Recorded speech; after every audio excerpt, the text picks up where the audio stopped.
1980 का वर्ष भारत और चीन के बीच की दोस्ती का प्रतीक हिंदी चीनी भाई भाई का नारा पूरे देश में गूंज रहा था।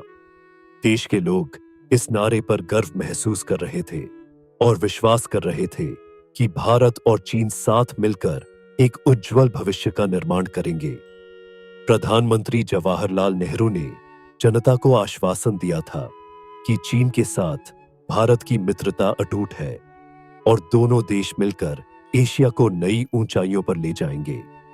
लद्दाख के दुर्गम इलाके में भारतीय सैनिक अपनी चौकसी कर रहे थे। दुर्गम पहाड़ियों और ठंडी हवाओं के बीच उनकी निगाहें दुश्मन की हर हरकत पर थीं। एक दिन सैनिकों ने देखा कि चीनी सैनिक भारतीय क्षेत्र में घुसपैठ कर रहे हैं। वे सड़कों और बंकरों का निर्माण कर रहे थे। भारतीय सेना ने तुरंत मुख्यालय को इसकी सूचना दी। दिल्ली में इस खबर ने चिंता बढ़ा दी। प्रधानमंत्री नेहरू ने एक आपातकालीन बैठक बुलाई। रक्षा मंत्री कृष्णा मेनन ने स्थिति की गंभीरता पर प्रकाश डाला। उन्होंने बताया कि चीनी सैनिक अक्साई चिन और अरुणाचल प्रदेश में लगातार घुसपैठ कर रहे हैं। प्रधानमंत्री ने चीन के साथ युद्ध की संभावना को नकारते हुए कहा कि पहले कूटनीति का सहारा लिया जाए, लेकिन उन्होंने सेना को सतर्क रहने के आदेश भी दिए।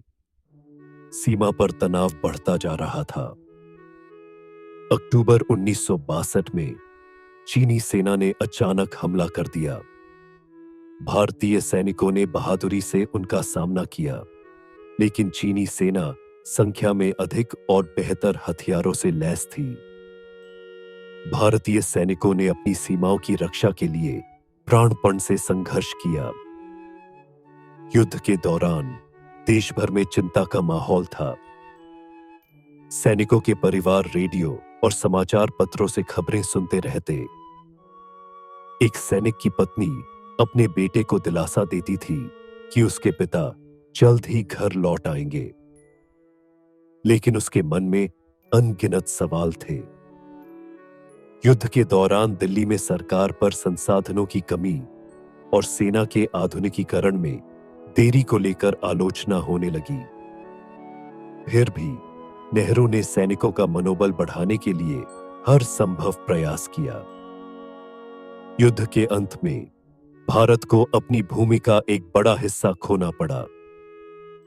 यह भारत के लिए एक गहरी चोट थी। नेहरू ने राष्ट्र के नाम अपने संबोधन में सैनिकों की वीरता को सलाम किया और देशवासियों से एकजुट रहने की अपील की। इस युद्ध ने भारत को आत्मनिर्भर बनने की प्रेरणा दी। यह देश के लिए एक सबक था कि कूटनीति के साथ साथ एक मजबूत रक्षा तंत्र भी आवश्यक है। सैनिकों की वीरता को हमेशा याद रखा जाएगा और उनकी कुर्बानियों ने भारतीय इतिहास में एक अमिट छाप छोड़ी।